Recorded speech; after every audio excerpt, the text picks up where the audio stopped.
much for coming on behalf of SX and Cutera. It's a pleasure to be here. So I'm going to tell you a little bit about Cutera for those of you who don't know who we are. So, who's Cutera? We were established back in 1998, so actually it's our 20th anniversary year. We're a long time in the market, and we've been trading on the NASDAQ publicly. We're a manufacturer of laser and light-based technologies for both medical and aesthetic professionals, so from dermatologists, cosmetic surgeons, aestheticians, and plastic surgeons. We are the pioneer of the ND-YAG technology, which is, as you know, the safest wavelength for all skin types. And we were the first company to introduce laser hair removal back in 2000. We offer diverse solutions in multiple emerging market segments. So, our global presence, we are a global company. We have offices, direct offices in the USA, in Canada, in North America, Japan, France, Switzerland, Belgium, the UK, and now also in Spain is our newest office and part of the family. On top of direct operations, we have a comprehensive distributor network, SX being a part of that, where we're in over 60 countries globally. And then we have some additional partners, technology partners, which are primarily in Japan, and this is the Zoe Health skincare range. So, our world headquarters is based in San Francisco, Brisbane, where we have a lovely office near Palo Alto, where we have about 350 staff working there, both in manufacturing, R&D. So, our product portfolio, the customers we serve are multiple in their typing. We have both core and non-core. So we both work towards the dermatologist, plastic surgeon, esthetician, the full market. And we have a long legacy of innovation. So over the 20 years, we've released continuous product developments, servicing many different market needs. All the way back in 2000, we introduced the Cool Glide, and then the Cool Glide XL, and then the Vantage, all within 3 years of each other. And then in 2003 came up with our flagship well-understood model, the multi-application platform, the Zeo, which has many different applications which we introduced over the next subsequent years, from the Titan to the Pearl Fractional.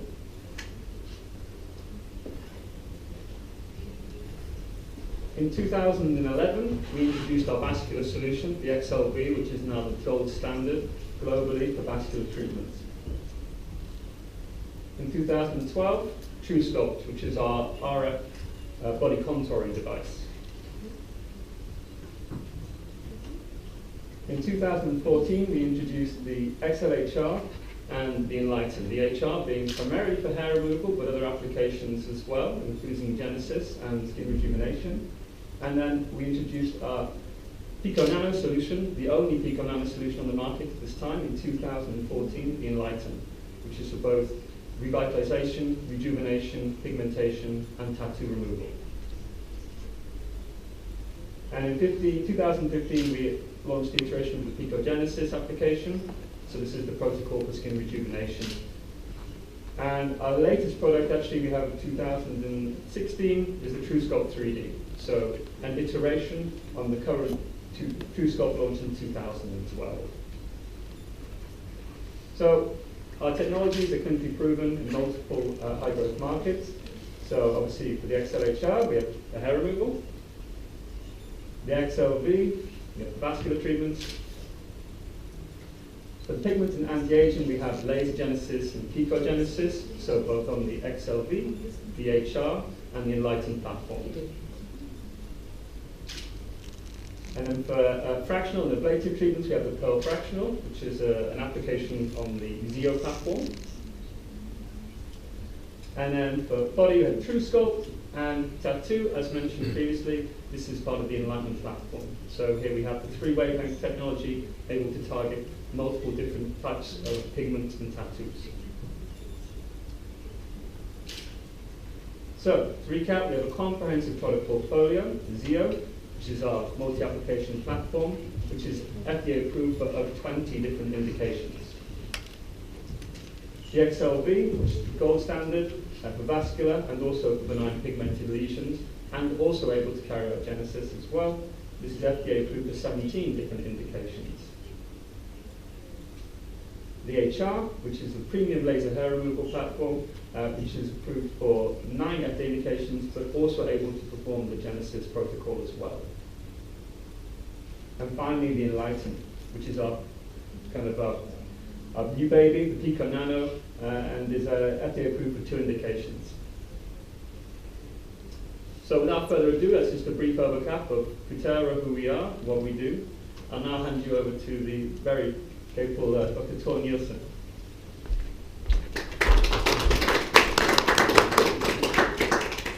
Hello, thank you for letting me come here to Vilnius. It's great to see that so many people will come to listen to my experience with Cutera.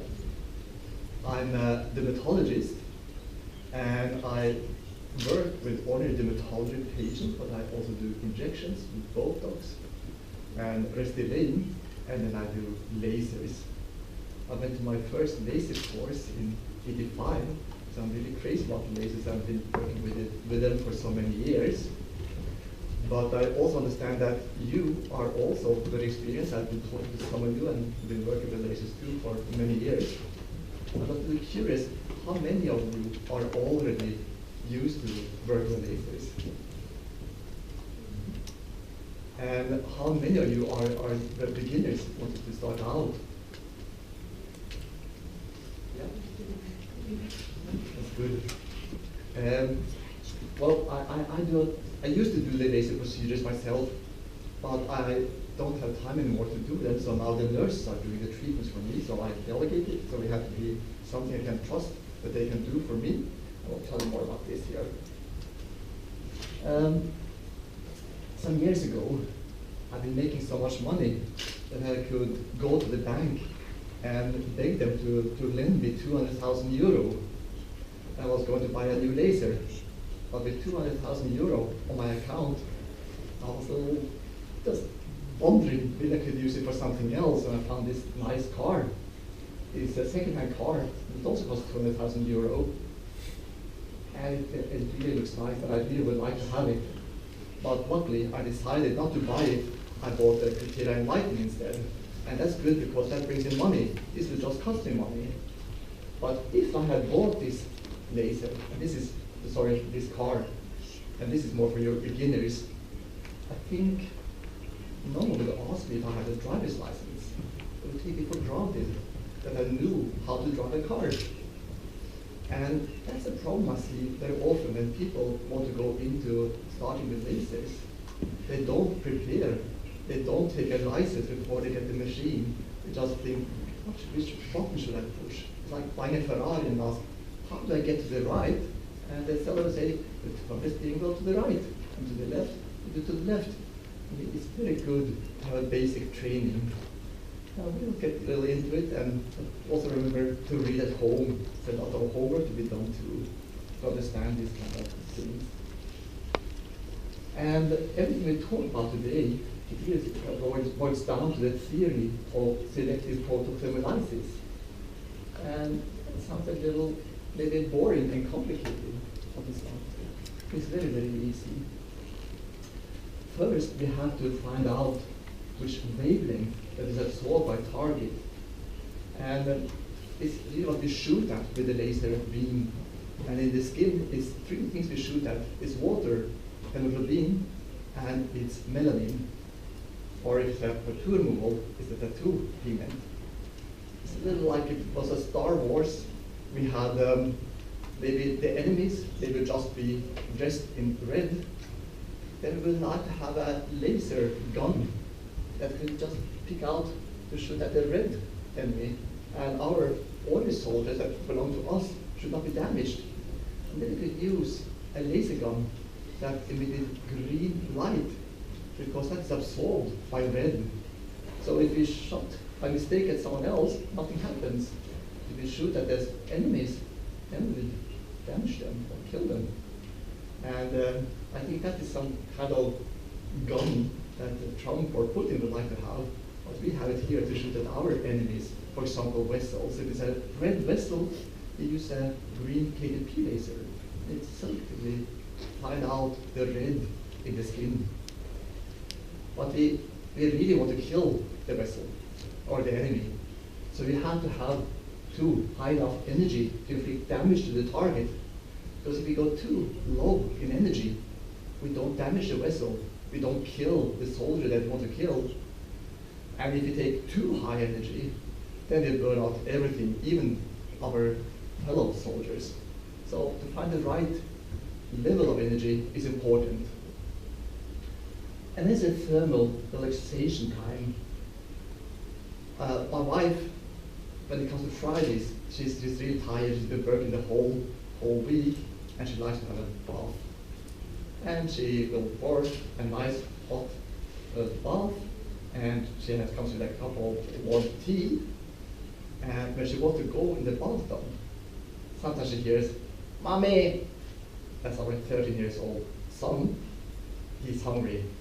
He wants food. And she has to run from the bathtub and to save him. So otherwise he could starve, starve to death in front of a well-filled refrigerator. So she makes the food, and then she comes back, and she goes in the bathtub, and it's still nice and hot. And then she wants to sip the nice cup of hot, warm tea. But it's not hot.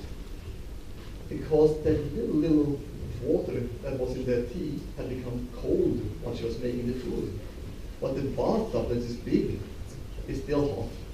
And that's the thermal relaxation time.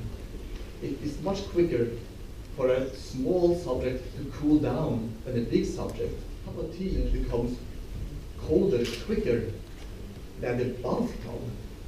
And if you want to think about a tiny vessel, a red vessel, we want to inflict so much damage in such short time to that vessel that the heat doesn't dissipate into the other structures around it. We want to keep the energy in the vessel.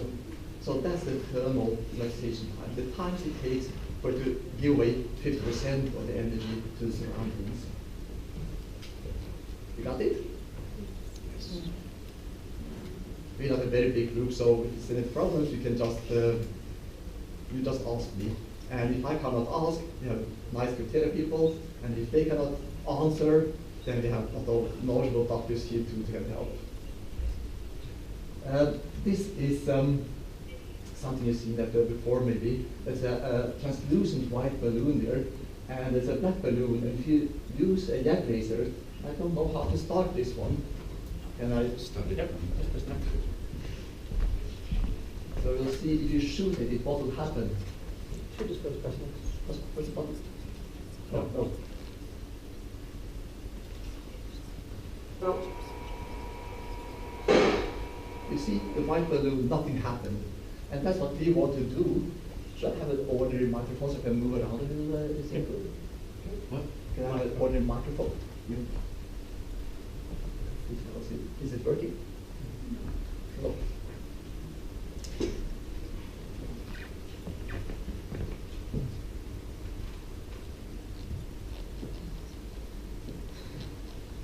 Yeah, here you see, this is like the vessel inside. That's the one we want to kill. The skin around here, we don't want to damage at all. And that's the beauty of lasers. It's so easy to understand what you're doing. We will talk about IPLs here too, which is many of you already have. But for me, that's much more tricky. It's more difficult to understand. This, with lasers, they are much more easy. And in general too, they're safer. The therapeutic window, I mean, that's the window where you have good results. It's usually much larger. When you have an IPL, you have to have the right amount, otherwise it's very easy to burn or not to get the right result. As you already spoke about, we will talk about enlighten, XLV, CO, and XLHR today. And the Cutera enlighten, that's really our most exciting laser in our clinic. And we bought it for treatment of tattoos, and later on it was also used for treatment of benign epidermal lesions, and then lately now skin rejuvenation with gigagenesis, and that's what it was about. That was like Christmas Eve at our place. We upgraded now some time ago to the Cutera Enlighten 3 that has 3 wavelengths. In the beginning we just had 2, and they're very excited. This is one of my nurses. And yeah, like I said, you can use it for many things here. And what I think is so exciting with the new one, that's the 670 nanometer wavelength. That we'll talk about a lot, and that makes the enlighten stand out among its competitors. And it's also very nice that we can vary the pulse duration. And it's not maybe like you think that pico lasers are always the best. Sometimes nano lasers are better for tattoo removal. And here we have both possibilities. And then also something that is very important, that this has a very large spot size. Does anyone here have a pico shirt? Oh, that's good. Good for you, I would say. You probably heard about it. It was the first pico laser on the market. But it has just extremely small spot size that is possible to use on tattoos, just 2.5, 3 millimeters, and it's very difficult to get good results. With 8 millimeter spot, you will see later, you can really get deep down in the skin and get to the pigment that is in the dermal layers. That's where you have the professional tattoos. Well, when I was young, which is a long time ago, then tattoos were not very popular. It was just certain kind of people that had it. But today, I think almost any people have it. It's extremely popular. In Sweden, they say it's one of the most tattooed populations in the world. I don't know how it is here. Is it popular? Yeah, it's very popular. And now you see it's film stars and financial people, they get tattoos too. So it's not the kind of people that we would think about get tattoos today, like it was before. But some people regret it. And it can be because you wrote the wrong name. Like here, you are in love with one person, think you will be in love with that person for the rest of your life. And unfortunately, it's not always like this. Things happen. It's sad. But it's not a nice reminder when you get a new girlfriend or boyfriend to have the wrong name here. And it's very good that you know that you have an alternative to get rid of that name.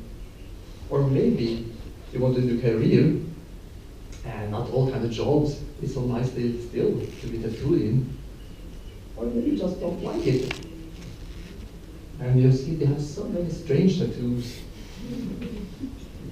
I mean, here it doesn't really matter. But can you imagine if you're a pediatrician, maybe it's good. The children will laugh when you shove your head like this, then they will laugh. But if you're working as an undertaker, and there's a funeral, and you stay in the church and you do like this, I don't think it will fit very well. Everyone is starting to laugh at the funeral instead of crying. So then we can try to help them. This is how they make the tattoos.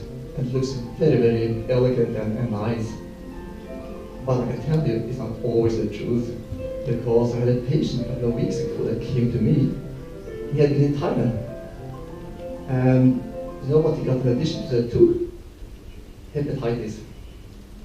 So, yeah, things can happen. And how do we get rid of them? Surgical excision is the old way. But you know, it leaves scars. Dermabrasion, laser abrasion. If you want to do it really by dermabrasion or laser abrasion, ablative treatments, you take away the skin, it also becomes bad scars. You don't want to have scars. And then tattoo way, do you know it here? Do you have a tattoo way in no? It's popular in Sweden, or it was popular. You make a small holes in the skin, you have lactic acid in it, and they say take away all tattoos, all kind of colors, but it doesn't. It just makes big scars in the skin, and then the tattoo is still there. So it's a very bad choice. And you have Q-switch lasers, which is the gold standard of today. These are some old patients of mine that we were treated with an old nano laser. So you see, you can get good results. This is an amateur, the two treatments only, and this one, the professional one, but 4 treatments. But the problem is that you see these pictures when you go through courses, but it's not something you see with all tattoos. Some of them are extremely difficult to get rid of. And of course, all, like you saw here, tattoos are easier to treat. And amateur tattoos, they're a little more superficial, they don't have as much ink in them as professional ones. So that's why these two were quite easy to get good results on. So we need better results. And if you look here, there's a study, I think it was in 2012, they looked into people that had tattoo removal and they asked about the results after 10 treatment sessions. Only 60% of the tattoos were gone when they were black. And if you looked at the red tattoos, I think it was down to like 52 or 53%. And if it was a third color, it was down to 13%. That's very little effect, except if unless it was red or black. Do you know why the red and black tattoos were easy to treat? Yeah. Pardon? Because the melanin and the hemoglobin are chromophores also. Yes, The lasers. they are. And I think it's also because, that's true. But it also is that the most common lasers to treat with are the neodymium black lasers, where we have 1064 and 532 nanometers. And these are the good lasers for red and black, but not for other colors. So that's I think why it's easier with these colors, but you have so many other colors in the tattoos too. And then we were thinking, what should we do? We could use the R20. The R20 is that we take one treatment, and now when you do tattoo removal, we can have a white shield about the tattoo. And then it's no idea to shoot again. But if you wait 20 minutes, the white shield will disappear. And you can treat one more time, and one more time. And it did it like this 4 times. And it was a doctor in Greece that did it. I remember the picture, it was a dolphin she was treating among other tattoos. And in 1 or 2 treatments, you would get excellent results. The problem with the R20 is very time consuming, and it increases the likelihood of scarring. And probably the third and the worst thing is that it's very difficult to produce very good results. So we tried it for a period, but we didn't manage. And many other doctors have tried. And they say that maybe 1 or 2 treatments is okay to do it one time, more than the ordinary, but not 4, that's maybe too much. And then we could try with the PFD, perfluorodecaline. If you put like a gel on top of the tattoo, you don't have this whitening of the skin. It is extremely quick, and you can do a new treatment right away, and it's less likely to scar. The problem is that these were very, very expensive gels to put on. So we bought some of them and tried them, and they were nice, but it cost for us just as much with the gel on as you would charge the patient for taking away the tattoo. So it's a bad financial deal for us. And again, if you live in New York or Los Angeles, because people don't care, but in Sweden people don't have that kind of money. So for us, it's not an alternative. And then we tried fractionated ablative lasers. That means that we drill small holes in the skin, like here, and that seems to be improving the results, but it's painful, and it's time-consuming, and it's messy. So I think we should have something else. And the problems with the tattoos are that they are very deep. They have different particle sizes. Some of them are big, some of them are small, and we honestly have no idea what's down in the skin. We just can guess, but we don't know. And they have different colors. So what's important is to have have very big spot size. Because you see here, if you have a near-dimiad laser, you penetrate very deep if you have an 8mm spot compared to a 2mm spot.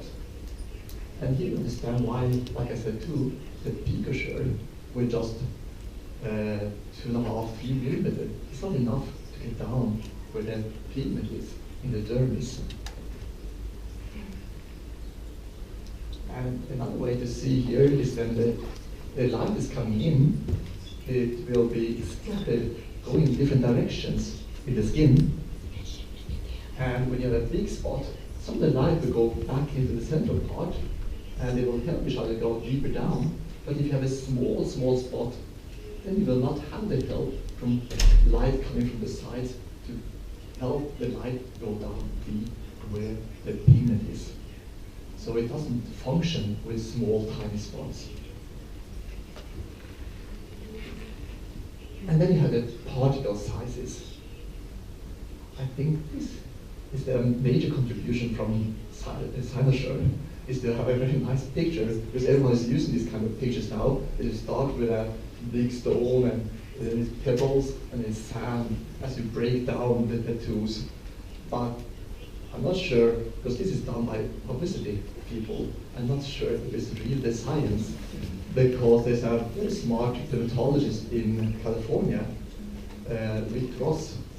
He made a study with 35 picoseconds 20 years ago, and he couldn't see, like I say here, the pictures. He just saw that the tattoos, they changed, so they become more and more invisible. So I think people just are always, sometimes we are, even doctors are driven by or fooled by publicity people. But it's a good picture at least to understand what's going on. To start with a nanosecond laser, you break down the big pebbles, the big conglomerates of pigment, because some of them, they go together in a conglomerate in the skin. You break them up, and they become smaller and smaller particles, and you need shorter and shorter pulses. You know, the thermal relaxation time is getting smaller here, you need shorter pulses. And here again, can you stay here to help me to get started the video here? We have a problem when this very short pulses, and a lot of energy is sent into the skin. You will see what's happening here. You can show it on this one too, that's fine. You take this picture.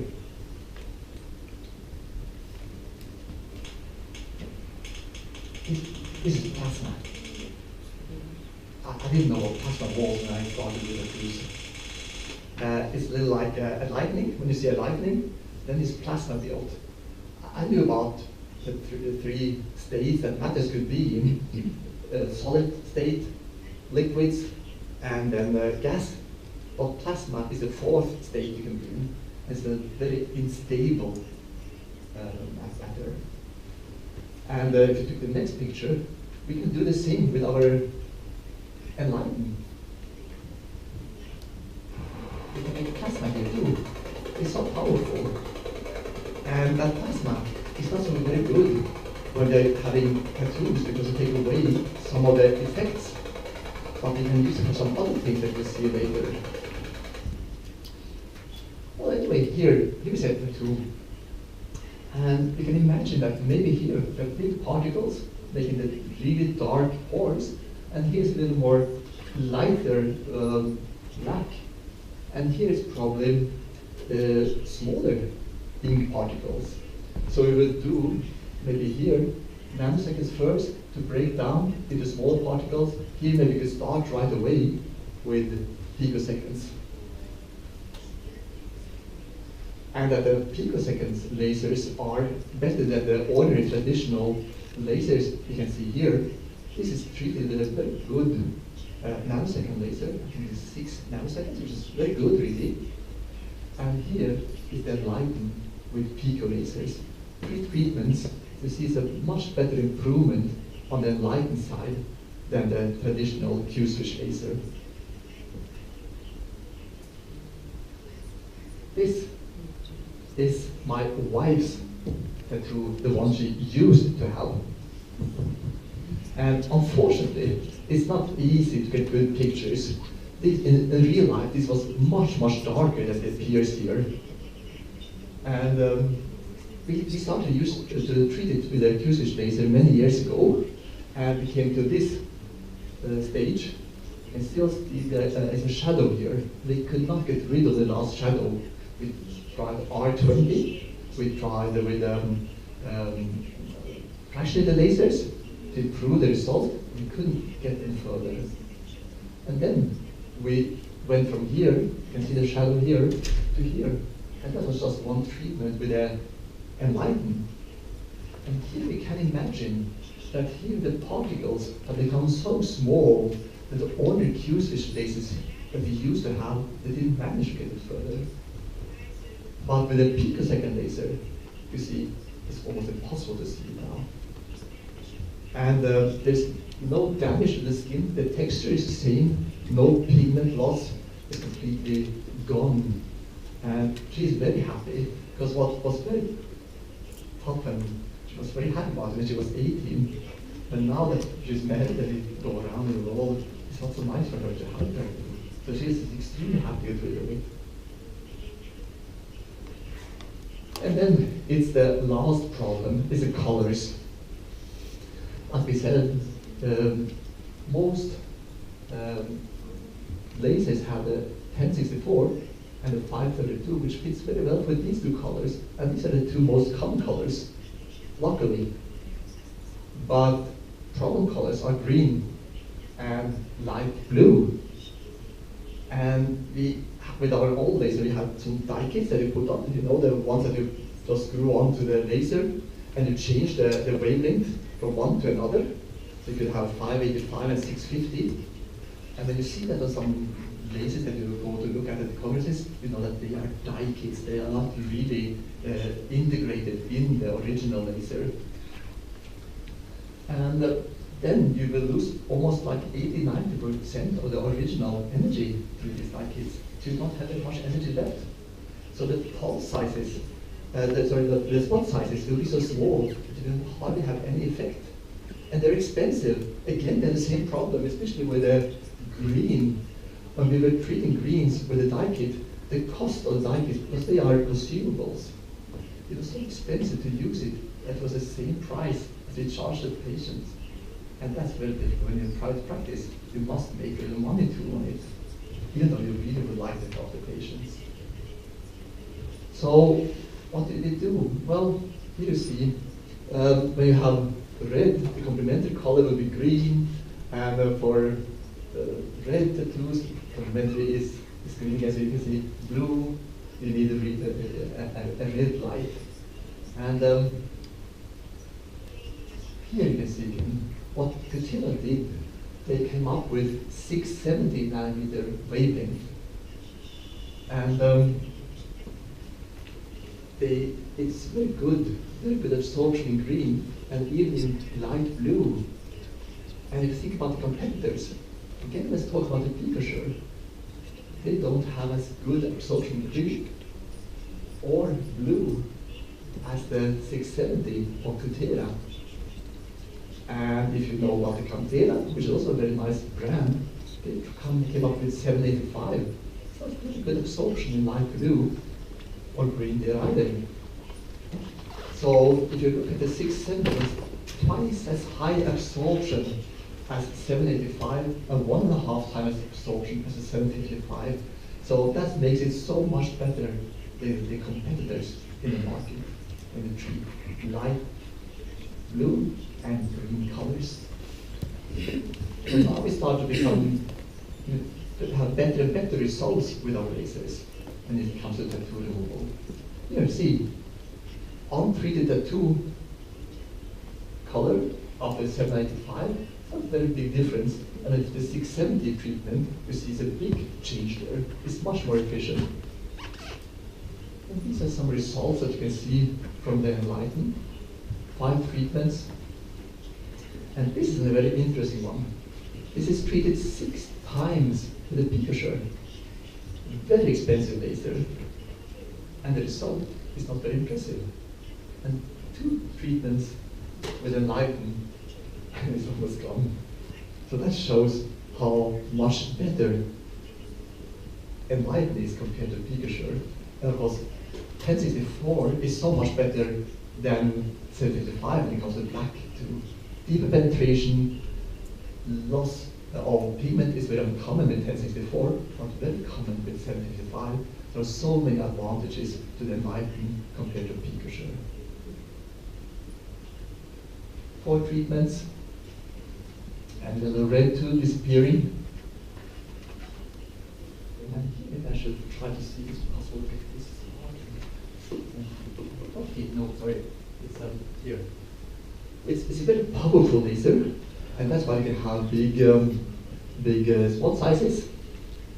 We have possibility to have both nanosecond and picosecond pulses. Can take and treat both large and small particles, and then you can select wavelengths. 532, 670, and 1064 is beautiful, and the spot sizes. The 8mm, that's usually what we start with. Deep penetration. This is very important to think about. I don't think you really would like to have a tool like that, but if you want a tool, you rather have something like that. And if you want to do tool removal, you don't want to offer something bad to your patients, you want to have the best. So what I usually recommend, either you go for the best equipment and the best knowledge, or you don't start at all. You don't want to give your patients inferior treatment. But you know, it's not so easy to make money on just a tool removal. And that's why we started to also use it on pigment. And melanin is extremely well absorbed in 532. So why did we need a 670? Well, the problem is with 532 is also very well absorbed in hemoglobin. So it's very easy to get bruised. And it's also easy to have too strong reactions, too well absorbed sort of. The 670 is a little, it's enough sort of, a good result.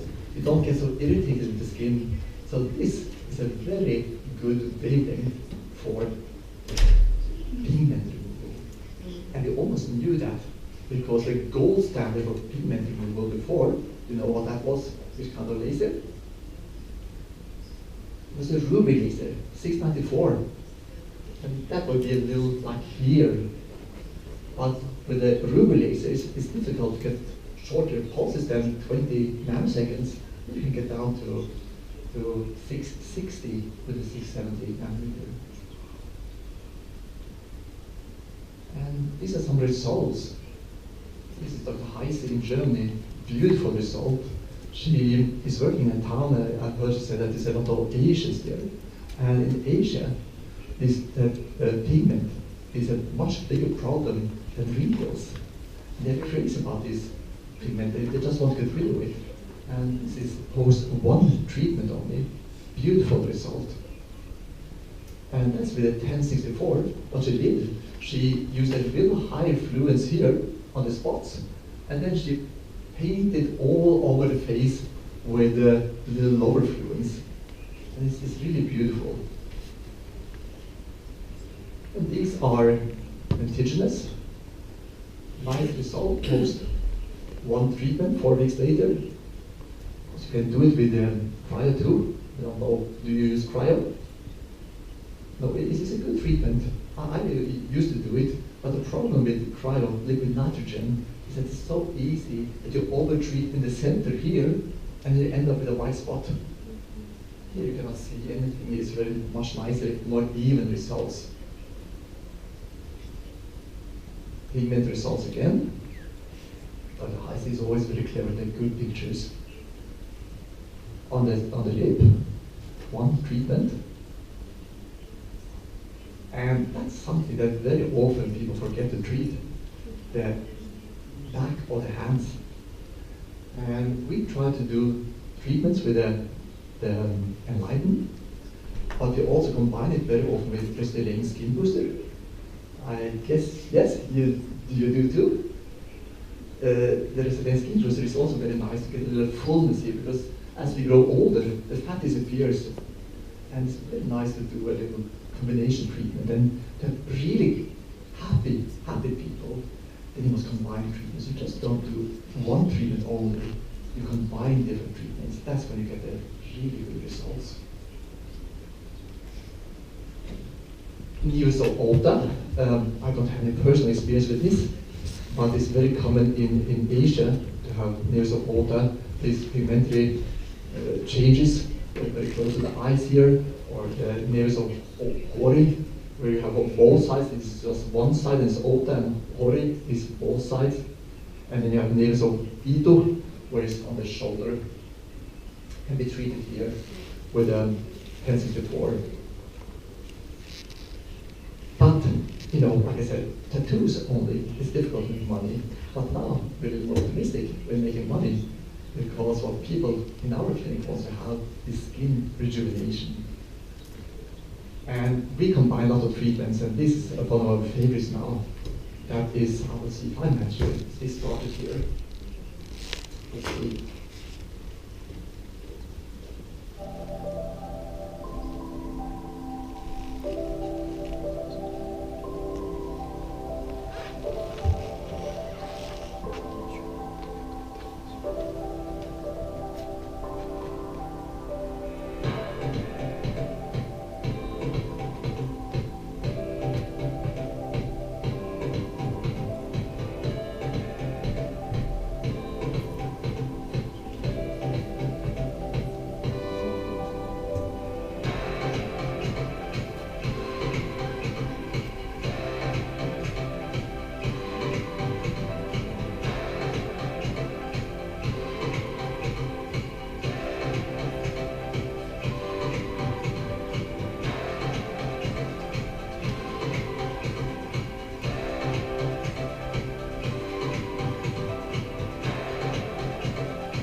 What is really happening here?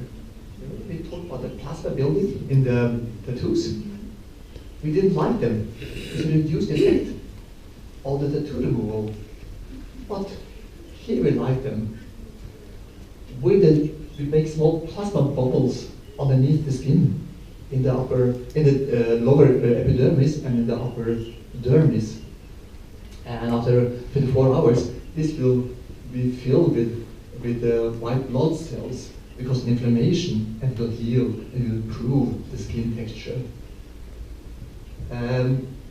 You probably know that the fractionated lasers, they're even a little better than this. But the bad thing with fractionated lasers, when you do ablative treatments, is that you have a downtime. And I guess here it is as in Sweden. People just want to have a treatment and want to go out and see their friends or go back to work. They don't want to stay home a week or two. So here we almost get the same result with having the epidermis intact and making the damage down underneath. Is that an extremely elegant way of treating? No damage to the epidermis in the upper layer. Just go back to work right away. I think it's very, very elegant, and we have very nice results. And people, they do it maybe 3-4 times, and 2 to 6 weeks in between. And then we recommend them to come back twice a year. And the good thing for us is that then they have patients coming back again and again and again. And we combine it with skin boosters and other treatments, peels, we can do too. And the first time they do the picogenesis, we look for pigmentary changes and then go with the 670. And then afterwards, we just do the 1064. Second time they come, then probably just need to use the 1064. We don't need to do the 670. They will click a little easier. When you do the 670, you will have a little brown spots for a week or two that will disappear. And when you do the 1064 only, then there's no downtime at all. Very elegant. Again, nice results. And here, after Visia,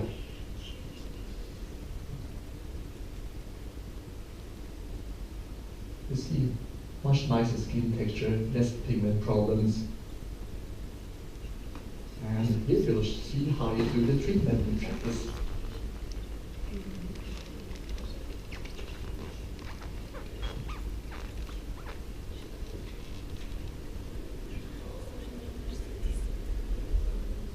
This is for the pigment, and this is the whole phase we do. First you find out the vertiginous, where they are, and you treat with 670, and then later on you go on to the whole face, painting of the whole face. And I just tried it on my hand. It's a little stingy sensation, but it's nothing bad, nothing painful, nothing they worry about doing again and again. Now it's 1064. The first was 670, now it's 1064, where you just paint. I would rather paint a little differently here. I would usually go like this, back and forth, like this, and then I crisscross afterwards, do like this, and we do between 3,000 to 5,000 shots. It's taking 10-15 minutes, very quick and easy. You can see the white spots where you have been using the 670 for the lentiginous. It doesn't matter, you just paint over everything here.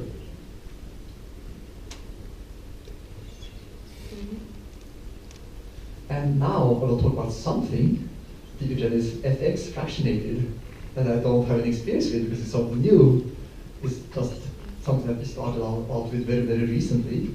But we fractionate the beam coming out of the pico laser into small rays that go extremely deep at certain points. And I just show it's just these two wavelengths we use with an extra lens, fractionated lens. We don't use it on the 670. And you can use large spot sizes here, and you can use it on all skin types when you do the 1064. And here you see they probably was doing under the eyes here to reduce the color here, and it's much less wrinkles. And this is interesting. If you're working as a dermatologist, you know that these are very difficult to treat these patients. Unfortunately, I cannot tell you so much because it's so new. It's just pictures that have been given to Cutera that I can show you here. But maybe in a year's time, we will know much more about how this will be functioning. This you could do with the ordinary picogenesis too. Acne, ordinary acne, very nice too. And scars seems to be doing very, very well. Look at this, looking very nice. So advantages now, you see there are 3 wavelengths. You can do colors of different tattoo colors, pigment, skin rejuvenation. They have different pulses. Very good fluence on all the spot sizes, the picogenesis and the picogenesis fractionated. And this, for me, is very important. It's so easy that you are persuaded by a seller. They have this showing you, if you have 1 treatment once a week, you make this money. If you have 3 treatments every week, you'll make that money. And it looks like you become super rich.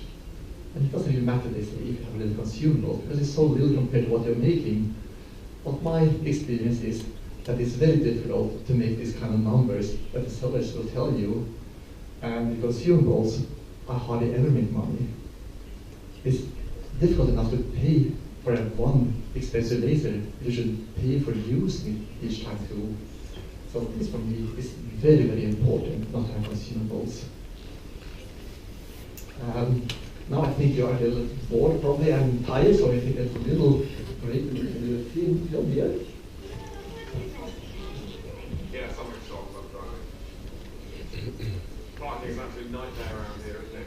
And reverse into the tiniest of spaces. Still, I managed it. I mean, parking's not exactly brain surgery, is it? And I should know.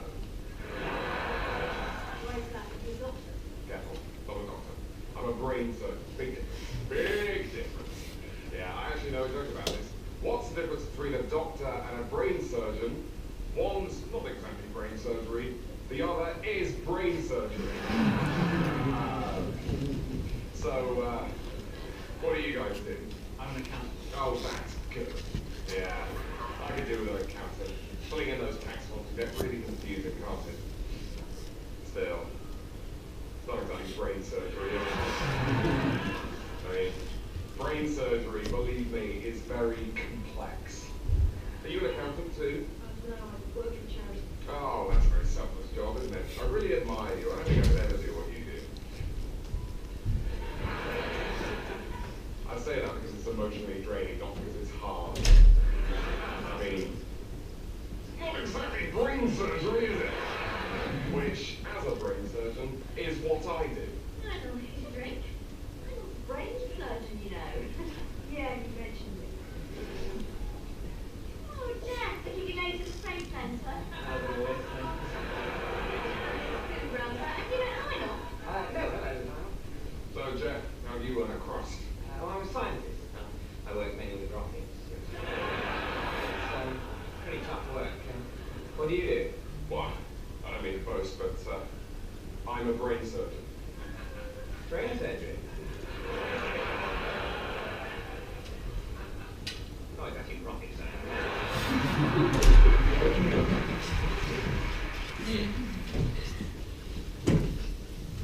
I don't think people like people that brag, as you can see.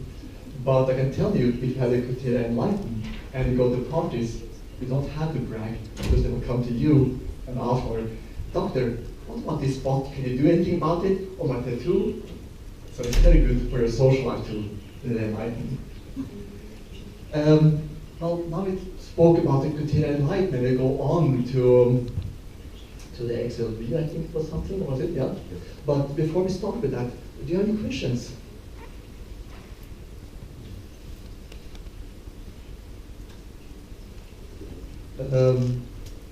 Do anyone does anyone do a tattoo removal here already? No, that's not a big deal here. Well, pigmentations are a big deal though. Yeah. And I'm actually very concerned about those in women, which, well, are called melasma. Yeah. Melasma, what that? Could you comment on that, please? That's a very, very good question. That's what you say when you don't know what to say. Melasma is a very big problem, I agree. And the ones that get it, they get so sad. And when I have patients coming for it, I also get so sad. Yeah, I feel it. Yes, it's so difficult to treat, very difficult. And if you look at different people, they will tell you that they have lasers taking away the melasma. And I think that the enlighten is probably one of the best for treating melasma.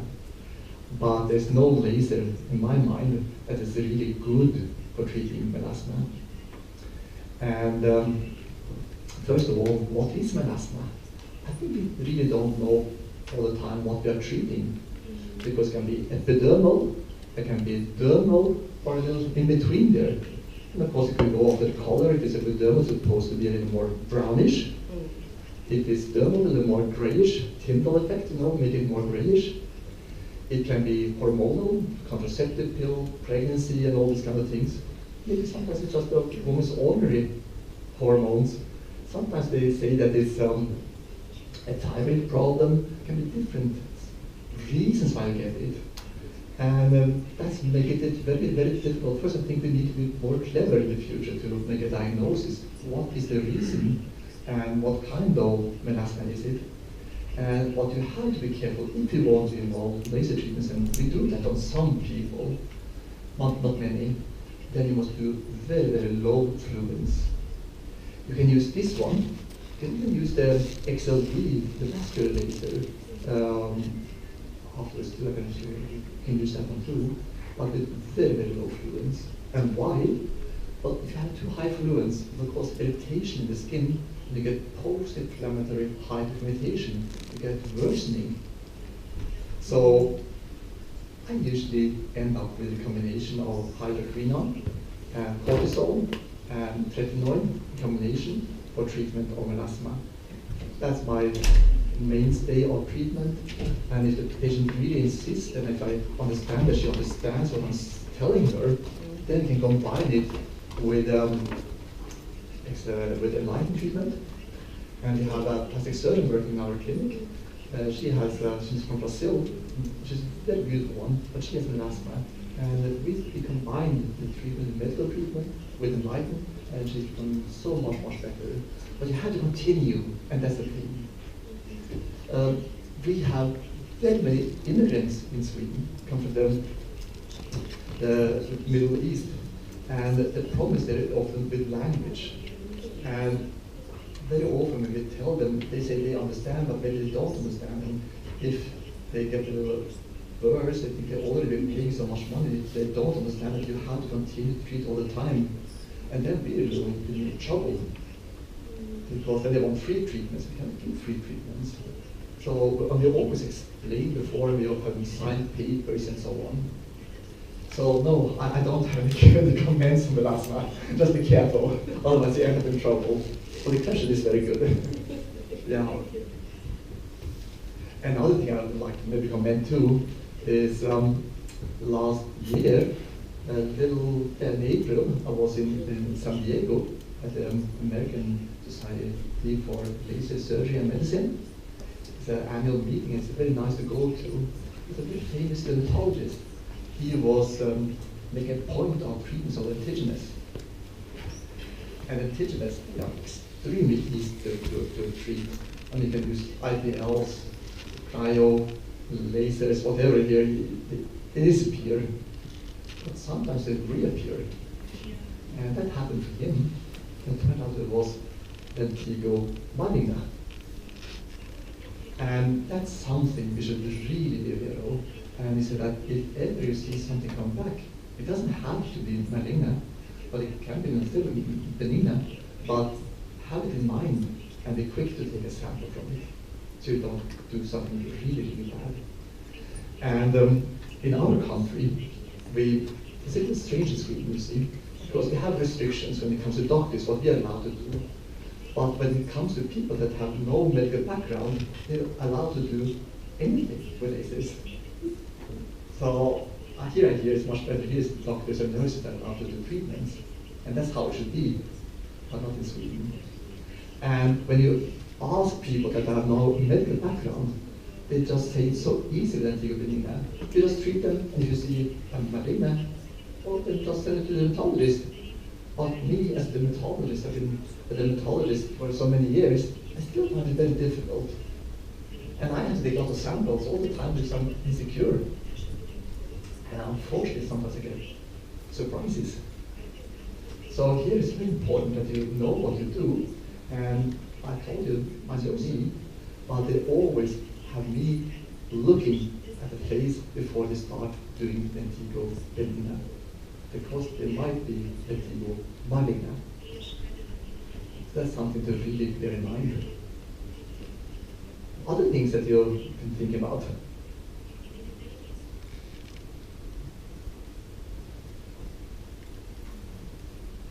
Should we go on to the next one?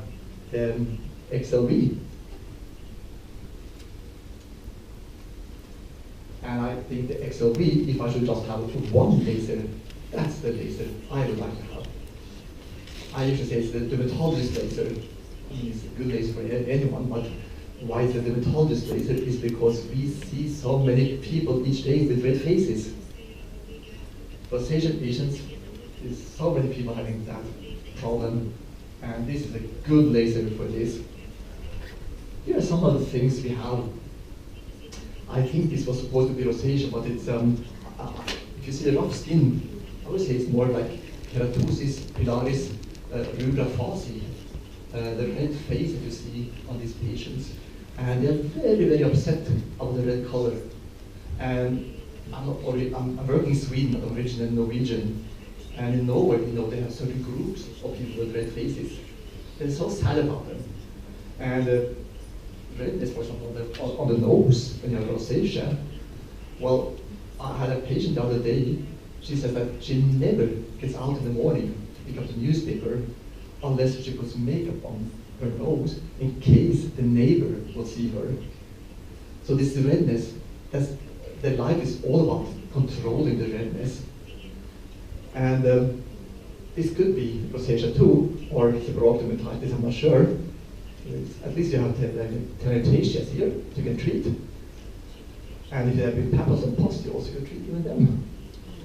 Portline stains, white cells on the leg, seborrheic keratosis, I never treat them with lasers, I just use the curette. It's much simpler, quicker, and easier to do, and we have wonderful results with it. But I guess you could treat them even with the XLB, because it's pigment.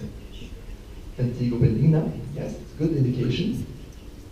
This vascular vascular the vessel here on the Wayne's Lake, on the lip, easy to treat. Spangioma, vessels again, was around the eyes, photoderma, and here small pigment changes. It's very, very easy to treat. Let's see. There it is. And the Cutera XLV is very, very easy to use. It's very compact. There are no disposables. Like I said, that's very important for me.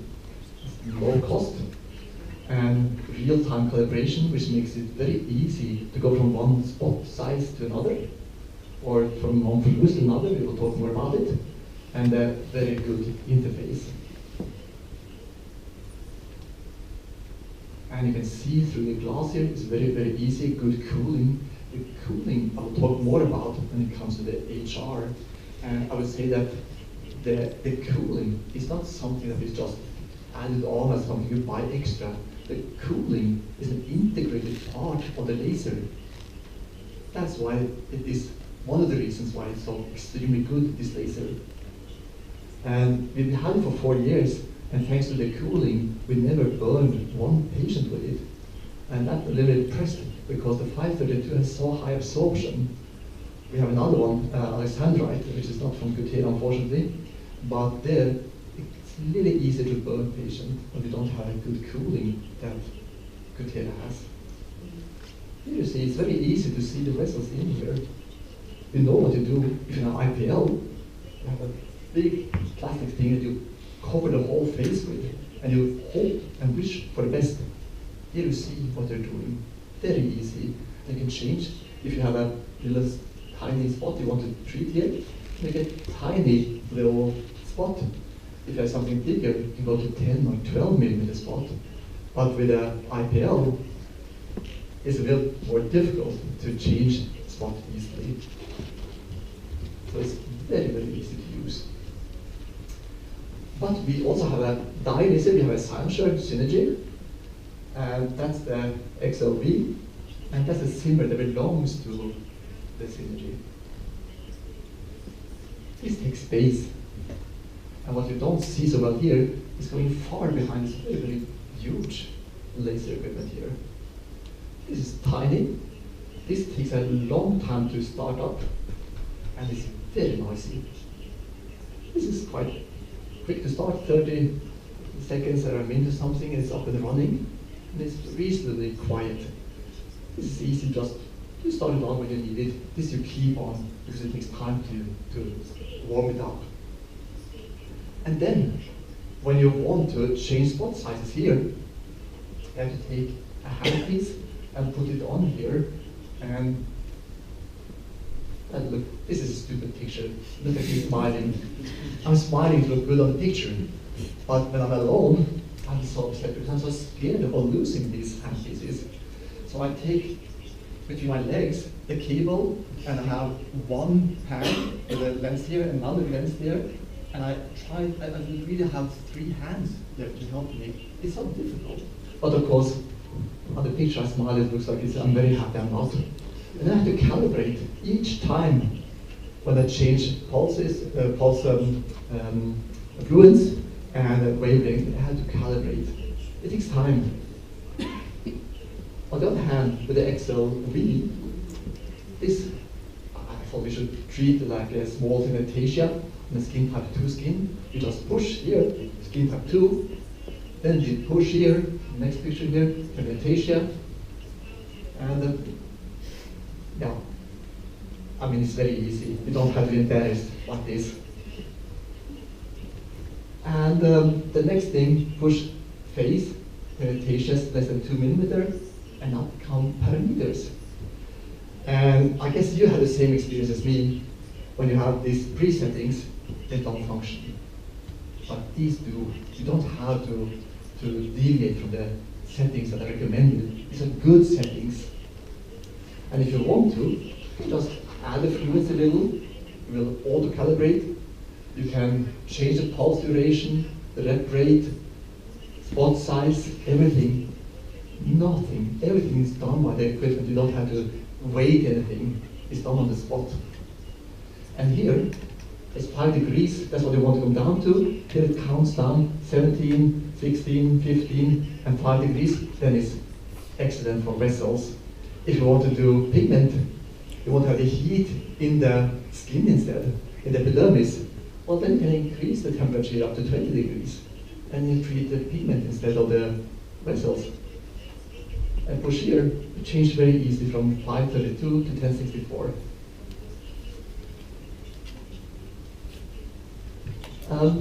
This is quite interesting here.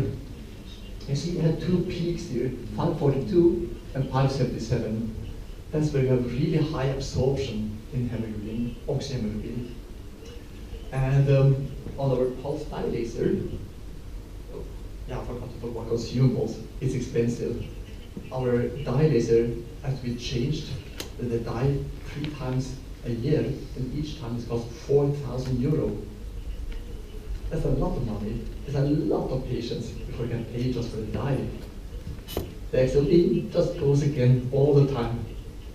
The dye laser is a little more difficult to use. This is extremely easy to delegate to the nurses, so you don't have to do the treatments yourself. And the nurses love it. I love it too, because you see the results right away. It's really fun to use it.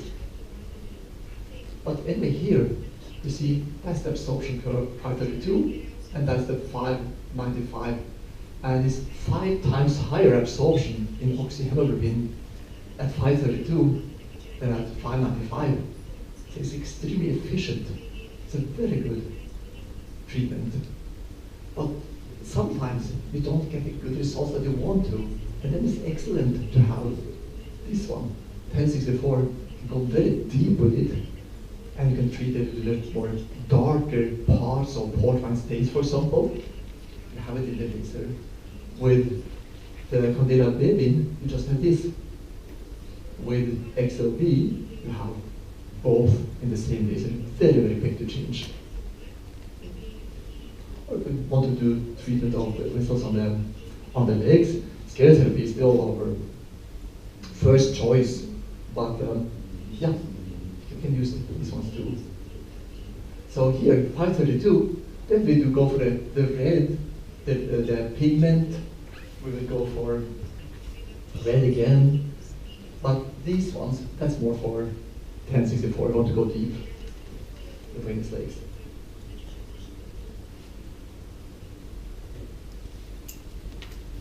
And the cooling, that's the really important part of this success story of the XLB. See, the pulse duration is going all the way down to 1.5 milliseconds. If you want to, you can have Cutera. Usually don't, but I'll show you a picture where we had it.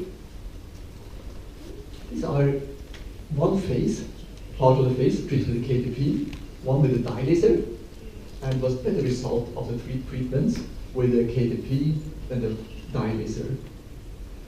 When I had dye laser only, I usually said 3 to 4 treatments for a red face with telangiectasias. But when I get the KTP, I continue with it. And people start to call back after 1 treatment with the KTP and say, do you have to come back for the 2nd treatment? My nurses got a little scared. Is something wrong? They asked. No, because good result. So we can't understand why they have to go 3-4 times.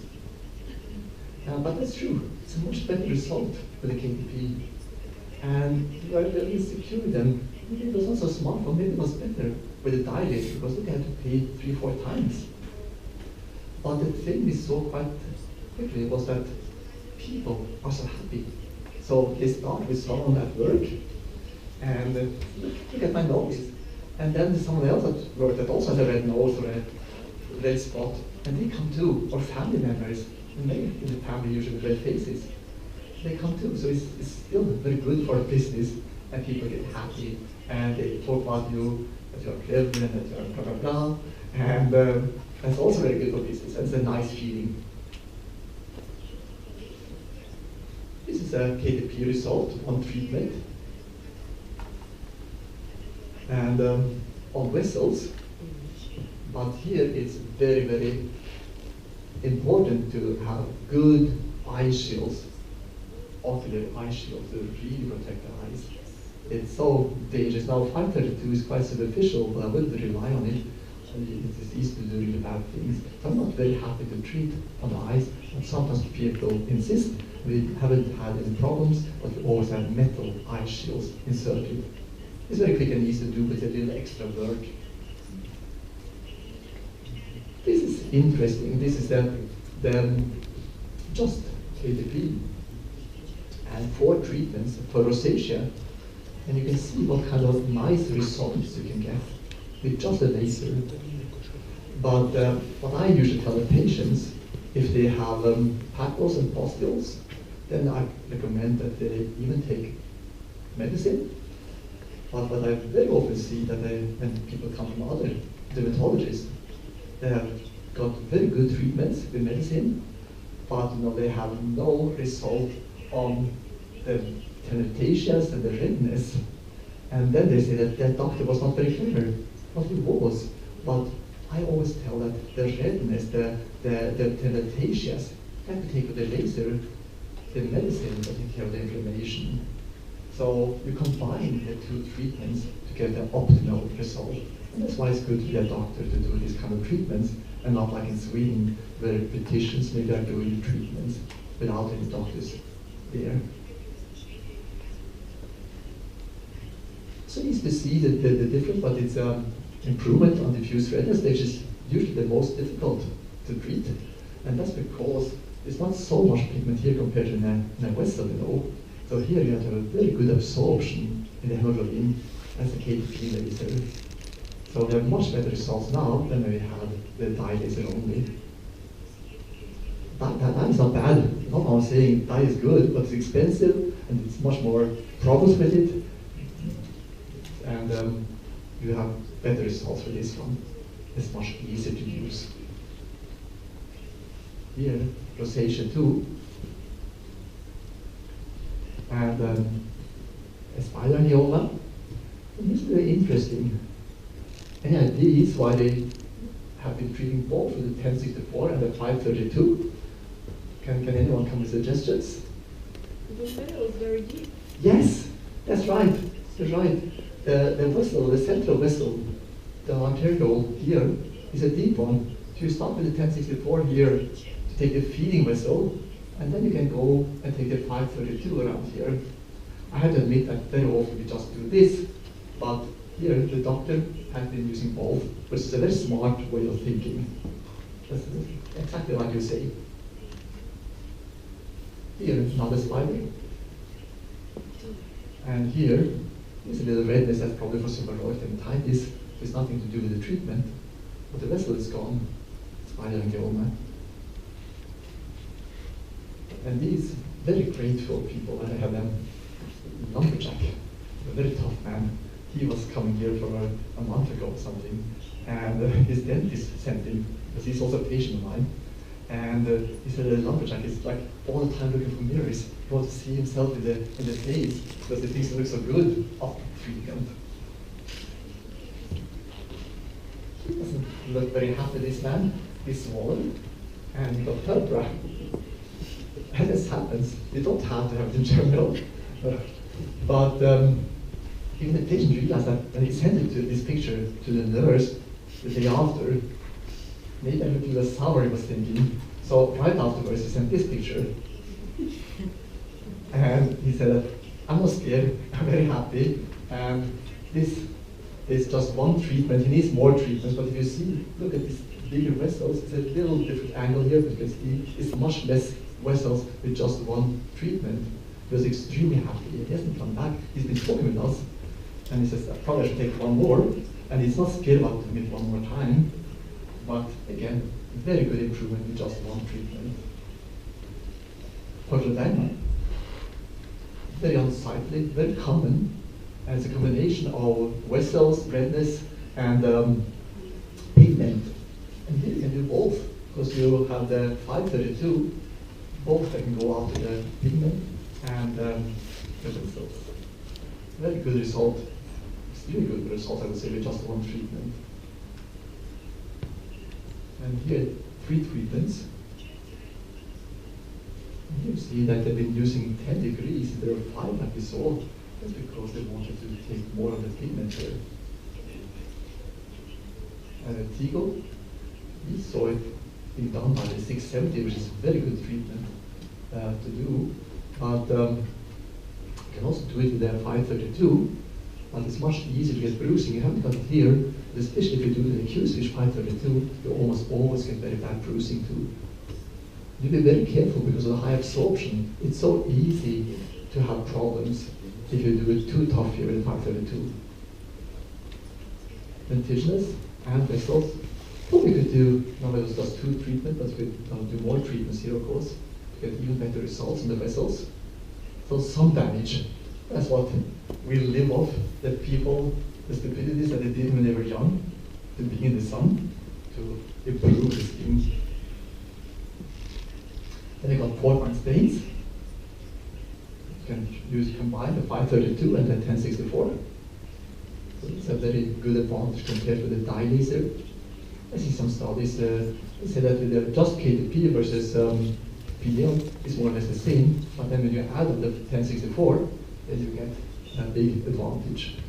You can also treat the Alessandrite, but it's very easy to burn people and use the Alessandrite too. This is an interesting thing. For the people here that do injection treatments, it's very easy to do with the facial artery, and it's very bruised in the magnet lines. And it's an example where in this area you use the YAG laser, second one the KTP, third IPL, and 4 was the control. And here, the day after, you can see the improvement. This on the control side is becoming even worse during that day. But here it's really lightening up. The YAG, little IPL, little control, nothing of course. Very good treatment to offer for people when they get problems after injection of the facial artery here being punctuated, or after blepharoplasties. 2 days post, 1 treatment only. People don't like bruises. Another thing, true pulse. It's the 1064 is very deep, and it has very low absorption melanin. So when you do treatments here, you have to have a lot of fluids to get the results. And here, the Venus Lake is very good. Go deep down. You take the lip, hold it between your thumb and the index finger. You feel it really explodes between your fingers. That's the first time, but it's really working very well. 1 treatment, and you have a very, very good result. And here 2 different spot sizes you can use and change very easily. But the true pulse I would like to talk about. Here's 5 milliseconds. And to get that energy in here, we have 1 pulse. That's extremely good. With the ag laser from Cutera, if you take a competition, which is, I think here is the Candela. And show the next picture, you see it's Candela, which are also very good ag lasers, but not as good as the Cutera. Because here you have spikes, a pulse train. And what's the problem? Well, to get in the same fluids in 5 milliseconds, you have to have higher spikes. What's the problem with higher spikes? Well, it's easier to damage the skin, and it's more painful. So here's safer, and it's less pain. So this is something that is really, really smart that Cutera has done. And that's very typical for Cutera. There's so many small things. You don't think about each one of these details. But these are the details that when you get used to working with Cutera machines, you don't want to work with anything else. They are very, very special. Aha. Now I learned how to start a video, so I will show you what's going to happen here.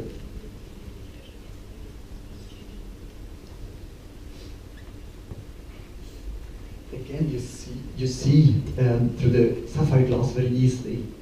And either the vessel just disappears or becomes black, and you know that you got a good result. It's very fun to do. People love to do it. I mean, the nurses and doctors, it's really nice. Just have an instant feedback of what you're doing. I think you just go to the next picture. And that's the awareness of the lake again.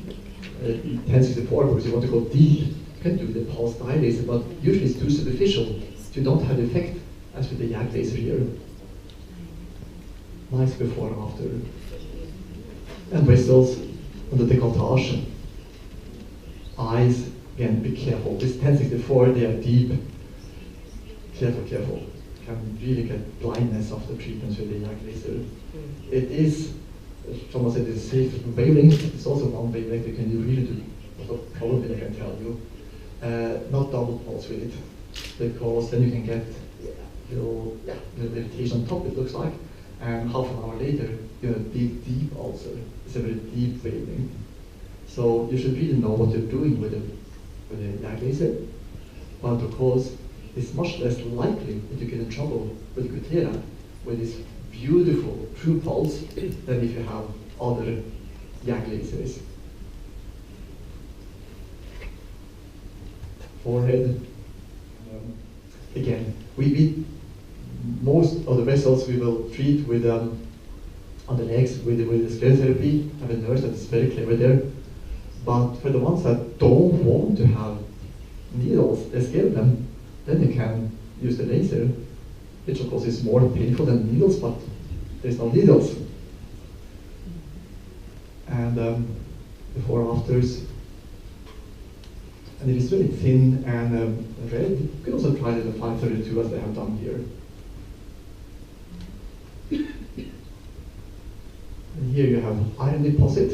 And here it would be nice to go with the enlighten 1064 pico laser. Try to ruin the iron deposits afterwards. Didn't get rid of that. 1064 again. This is one of my nurses. This spot is the same as that one, so it's a little different angle, but you see it's more or less gone with one treatment. And I have many, I don't have any more, but just sitting, shooting around like this, they very quickly disappear. And then the leg wanes again, more films. Of course we don't have them lasers here, so we just have the films instead.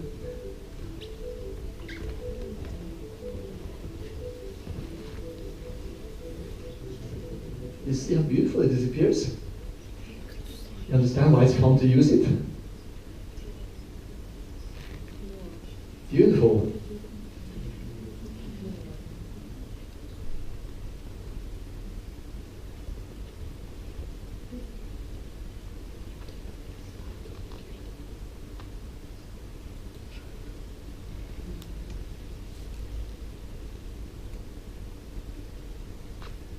And if you want to change spot size, fluence, everything. You don't have to change this handpiece like I showed you, which is very, very cumbersome. This is easy. So the red autos, and then in 1 month they come back. You should say 1 to 2 months on the legs, 1 month on the face.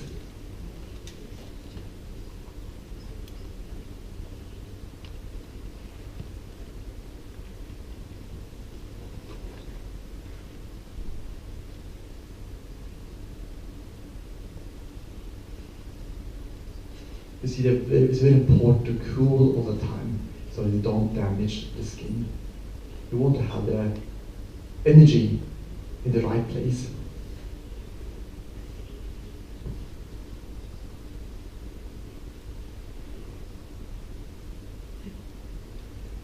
Or you, I think, already will have native yak lasers. I've spoken with you, and you have them, so you know how it's working. But this is a better yak laser. It's a better cooling than most people will have, and it's also the 532 there too, so you can combine the different wavelengths. It's a big, big advantage.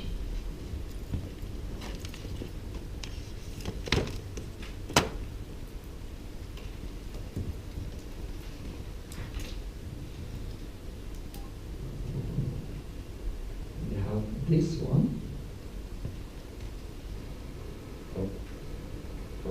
Unfortunately, I think the laser operator has beans for breakfast, as you probably hear. But there's no smell because there is no fumes coming out from this one. That's the good thing about this sapphire glass. No smell.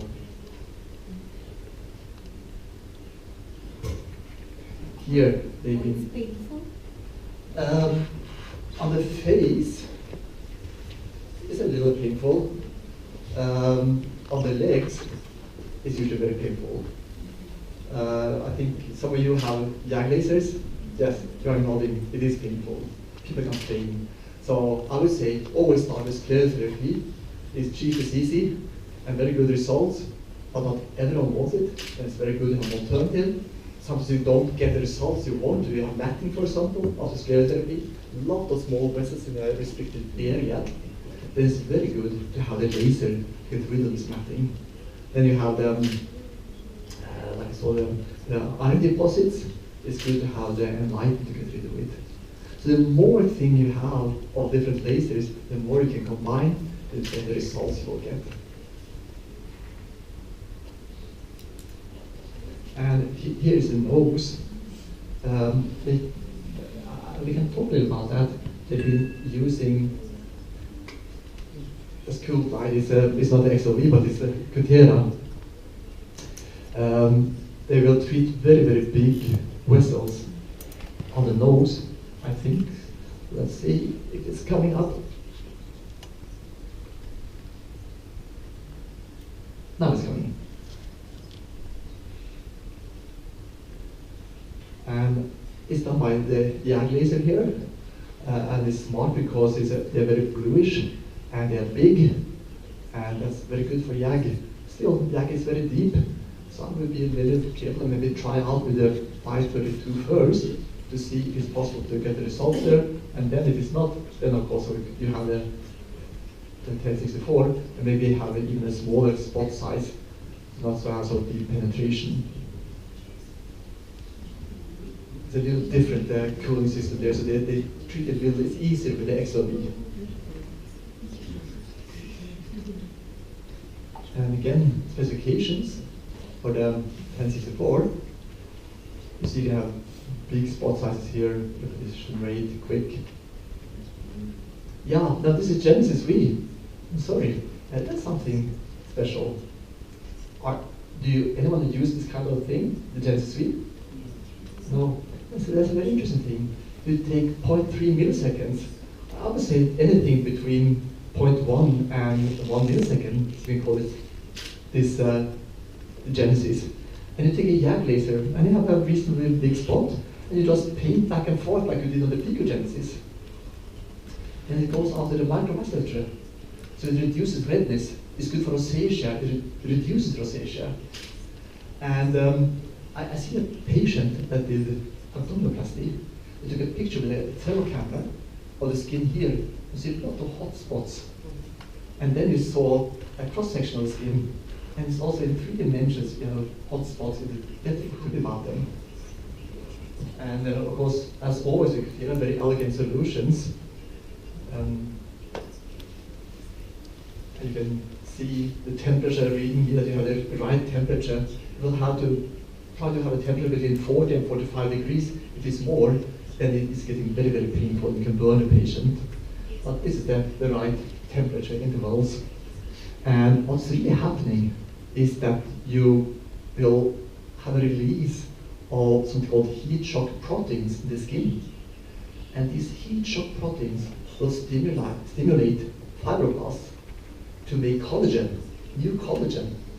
So you'll have collagen depositions, and you will have less vessels, and maybe take away little pigment spots and so on. So there are many small, different changes to the skin in the right direction. And you do it 6 times, 1 month apart, and then every summer or winter you come back and do 1 more treatment to keep up the good results. So again, it's the way to build a practice. It's very smart this way. And another thing also I forgot to say, you can do it on people in the suntan. One of our nurses came from Spain one time and they were really scared. Even though it's 1064, it doesn't have high melanin absorption. We treated her, no problem. So now we do this in the summer too, because the problem with lasers, they are so expensive. And you can just use them from October to March, and then they're all out in the sun, and you cannot use them.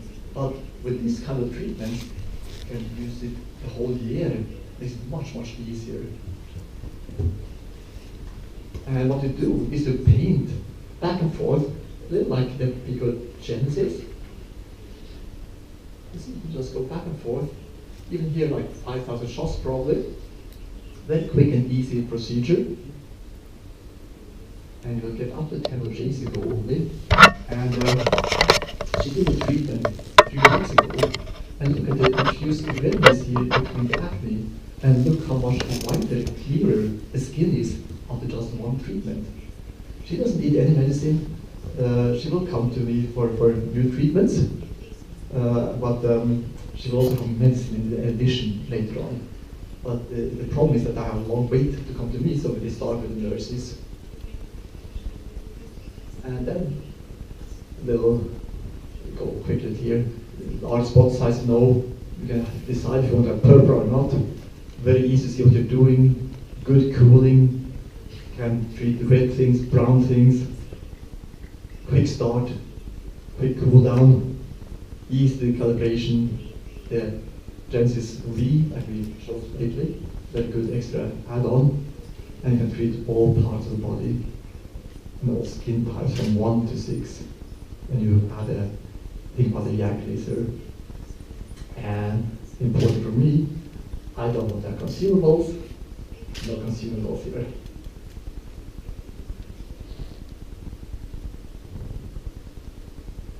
And in Sweden, everyone is buying IPLs called Nordlys.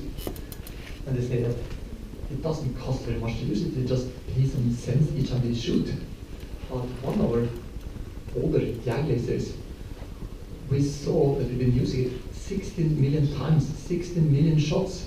So I calculated if instead we have this IPL movies, which is so popular now, it will cost us 400,000 euro, these shots that the sellers don't say cost anything. Well, 400,000 euro, I think they all can agree on, it's a lot of money. And then instead of paying all that money for something that is never as good as a proper laser, it's so much smarter to buy the XLB. And also no fumes. I'll come back to that with do the talk about the HR. What the fumes do is very important.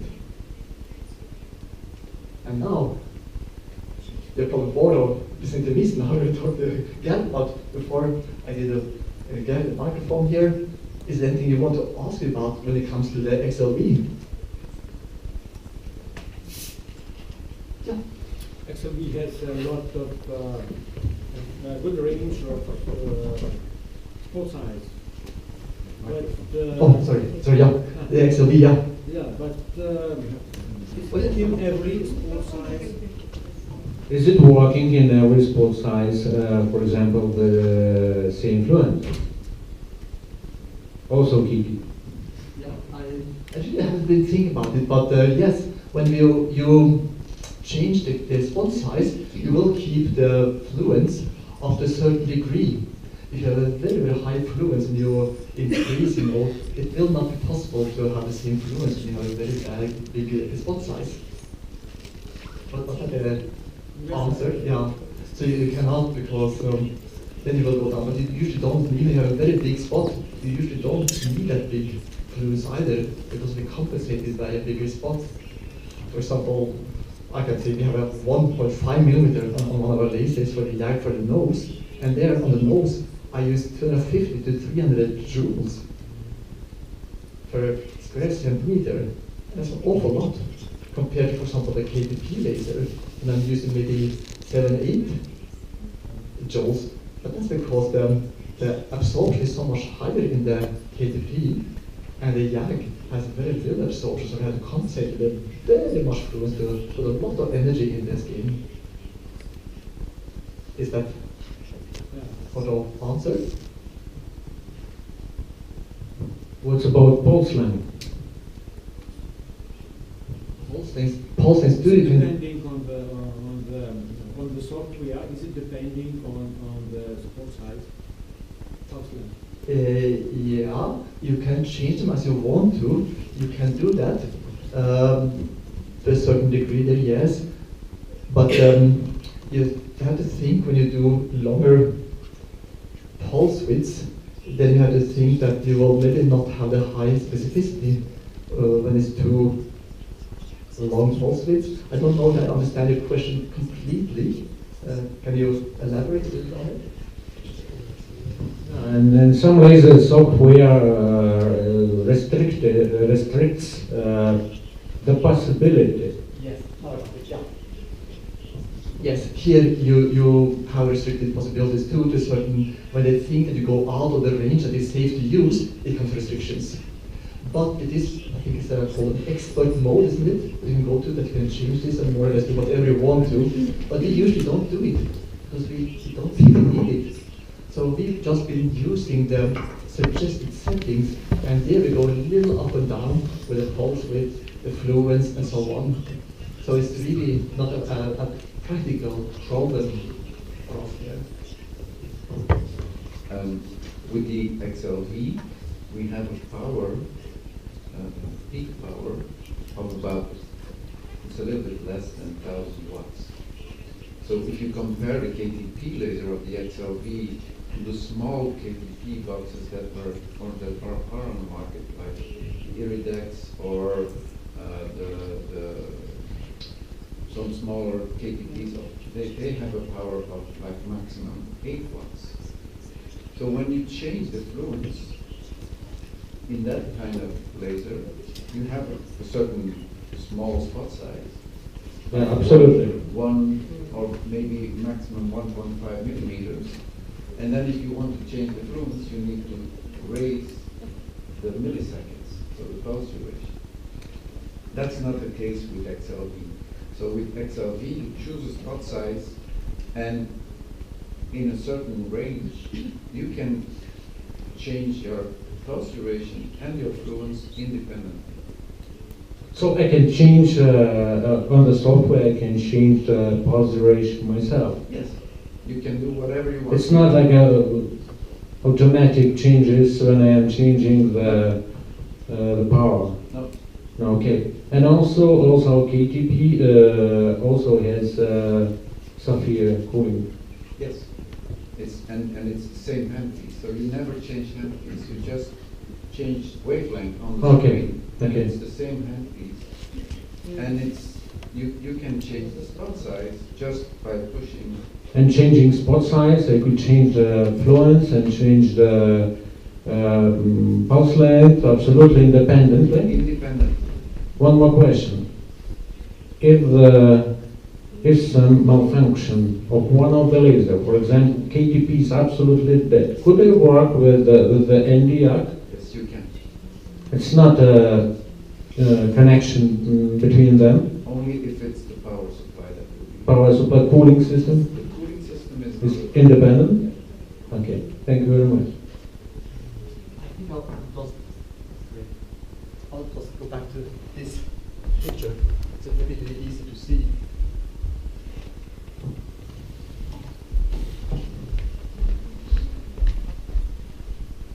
Here you can independently change all of these parameters. You don't have to change any handpieces. You don't have to do any calibration yourself. You can go from 532 to 1064. In 1064 we have a similar picture. And there's also another elegant detail. You cannot fire it when if you don't have the right temperature here. It's like once you put it in the cradle, it will switch itself off and go to standby. So I think that the question was how to, if it's possible to change these things. Yes, you can change all of these things yourself. And this is the presettings. And there are other restrictions if you go too far out. But we have never gone to the expert mode, which can do whatever you want to, because we don't feel we have had a need, because we had so good results with the standard settings. But with standard settings, it doesn't mean that they don't go a little up or a little down. We can do that. And if you go too much out here, you just come a warning. Are you sure you want to do this? They change the colors here. Yeah, but you think it's absolutely enough for the practical use? Yes, yes. One more question. Should we change spot size manually by lenses, or it's only on the software? It's only here. You don't do anything practical. You just have one only handpiece, the XLV that you hold in your hand, unless you do the Genesis V. Then you have with this one, it's a separate one. But otherwise, it's just one handpiece, and that makes it very, very easy. And that's why it's so difficult to go back to my old dye laser, where I had to do all the calibrations, all the changes, all the time for each procedure when I do a little minor change here. Yeah, no, it's very convenient, because if you are changing spot size, changing the lenses, usually it's not long lasting, because it's junction usually back out. So it's good. It's good to change only on the screen, not on the handpiece. It's so sad we don't have a laser here to show you, because once you sit and play with it, you get so impressed by how easy it is. I hope it could be here, but fortunately. you could change it so it would be improvement here you will use. That's Thank true. you. Other questions?